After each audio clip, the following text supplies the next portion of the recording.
पुन्हा एकदा शहरातल्या गोंगाटाच्या, हॉर्नच्या, गाड्यांच्या, माणसांच्या सगळ्यांच्या आवाजापासून अलिप्त निसर्गाच्या सानिध्यात.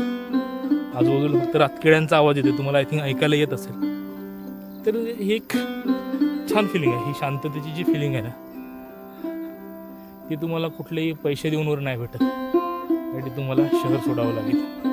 झगमगाटाची जी दुनिया आहे ना, ती सोडून तुम्हाला डोंगराकडे यावं लागेल, गावाकडे यावं लागेल. तेव्हा कुठं तुम्हाला ही दुनिया अनुभवता येईल. हे जे सुख आहे ते अनुभवता येईल. आजूबाजूला सर्वत्र डोंगर आहे. हा आपल्या गावाला जाणारा रस्ता आहे पाठीमागं, आणि या रस्त्याने मी आलो आहे. आणि आता ऑलमोस्ट 1 किलोमीटर चालत जायचं आहे. मागचे काही महिने खूप काही डोक्यामध्ये चालू आहे, खूप सारा गोंधळ चालू आहे.